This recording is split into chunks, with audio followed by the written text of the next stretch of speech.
Wagwan listeners, this is Tali Thorney from Braadkyaas, Jamiekan with our next episode of Big Tingz A Gwaan. The somebody where we talk today are somebody we're close to our heart. When see them on TV, when hear them nice voice on radio. Usually, I them would not ask the people them the question them. But today, we are asking all of the question them. More welcome the one, the uncle, Carolyn Cooper. Yeah, thank you, Tali, boy. Good introduction there, man. So, how you do today? Me all right, man. Me a go on. So, I always want to ask you this. As an article woman, I know say you just come out just so. So, how your life went on when you grew up? Lord, me lucky me did grow up in a one when I say one good home. My father was a tailor and my mother was a teacher.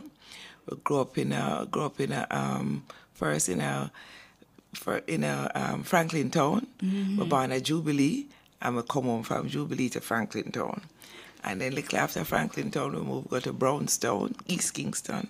And from East Kingston we moved go to Norman Gardens. And from Norman Gardens we come to university to study. No, did I travel upon the gravel, yeah, man? So we did Dana Kingston, and you know, when you have a family that expect you to do good, it kind of encourage you, you know.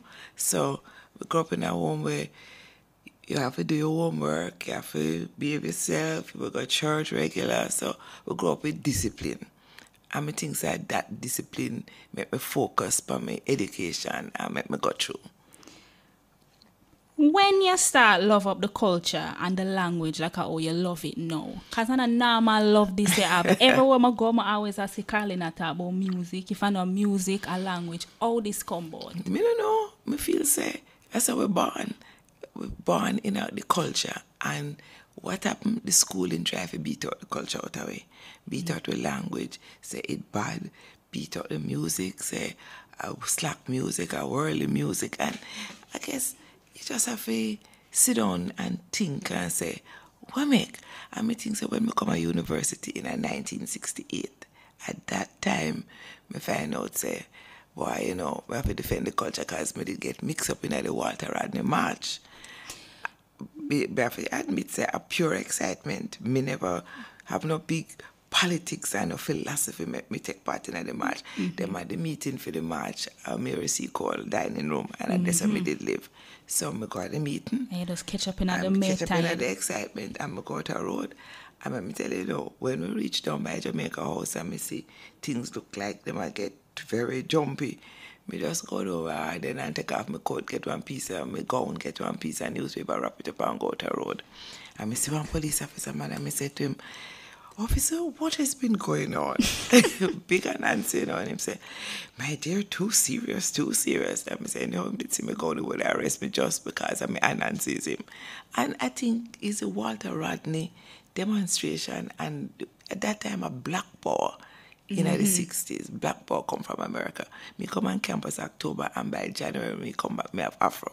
My press hair gone, you know. So yeah, that's what that. Yeah, so the consciousness, me would I say a university, right? Just a university, West Indies. The consciousness start. But from me to go to church, me always ask question because you know them used to have a thing called mission story, and every week you get one story about somebody in some part of the world we never satisfied with them religion, and then look, and then find Adventism. And me say to them, oh, we are big up with people then when they look and find Adventism, and we don't want our own people to look and think about the religion. We must just take it. And you know them tell me, oh, we have the truth already, so we don't need to look. Pure foolishness. So between the church and university, as some consciousness develop, we say we have to look at ourselves and see what a feel culture, what we feel defend, and that's how we come up through. Same thing I say, so because I hear some me come and say, and every time I used to pass the office, I always see you with one bag of book, and I say, I like how that lady a road. I want to have my own office and I want to have my own book them. Yes. What make you start love books? So when you come and your boss, when you just say, book no, my thing, culture my thing. I pick up the Jamaican Library Service, man. Them had bookmobile where you used to come at Windward Road Primary School, I think every 2 weeks. This time I live in a Norman Garden, so we just walk down Windward Road School, go to the bookmobile, and every time bookmobile come, we go get we book them. And the English book, them we used to read, Enid Blythe, Nancy Drew's story and them kind of thing. But you read them and it help build up your English language skill. It make you learn whole heap of different word and you get exposed to our next culture. So me did love to read from your picnic and me have to, as me say, me have to pick up Jamaica Library Service because I them bring the book them in the community and make we get them to read. I just saw me get my start took her from a drop a library service over Tamarcom Drive. I'm gonna stop read. So we're moving from apart from you. I hear the thing now. Them teach you for reading in English, but them not teach you for reading in Jamaican. That's the problem. But we're gonna come back to that. No, we'll go back down in that probably. But now we're not ready for that part there yet.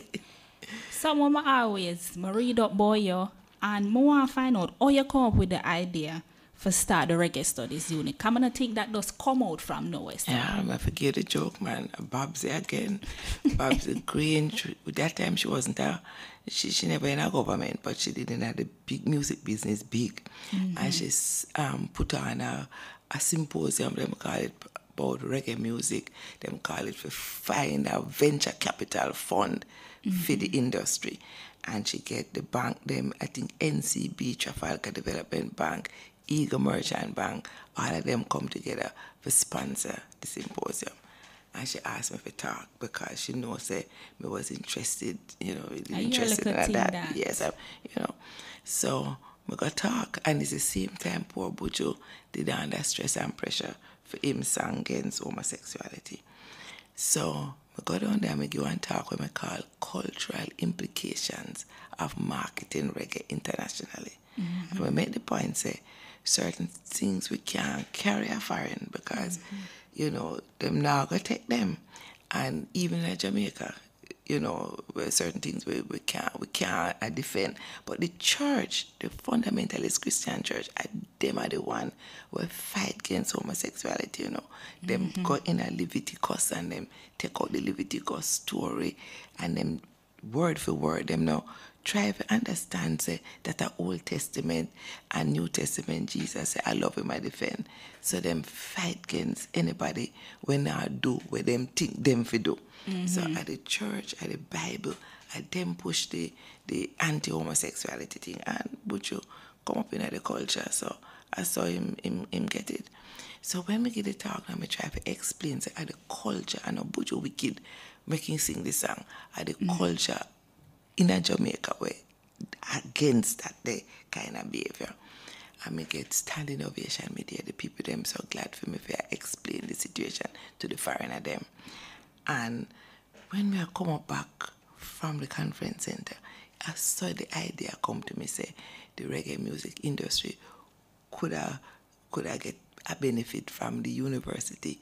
I try to explain what Gwaan in the industry and like I said, the culture. Like a defense. Yes. This is what we could do. What we try do. to analyze what Gwaan, So if a musician get in a trouble, come here say one of the people them say, where was she when the what it the fan?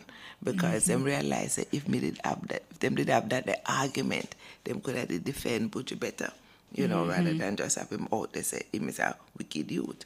So I think say the music industry now could get a benefit from where the university could bring for add that intellectual academic side to the industry. So you basically come up with it for us to give the music a little brains back at it. Said this is what we could do. Yes, but me no want people feel say me. I say the people in the music industry now no brains, because they will vex with me because them have brains. No man, you add the little brata panta pie. Have brains to come up with some of them lyrics and the whole way the people them use the music industry for make a living. Because when Jamaican music industry start out, no government now give nobody no help, everybody also. This is it. So them go on till then create one hell of an industry where have global impact. So me not this number the brains, but we just add on a little something on it. Me name Tali Thorney, and you just hear the first part of the interview with Carolyn Cooper for Big Tingz A Gwaan. Watch out for the second part. It's soon reach. That's it for Big Tingz A Gwaan.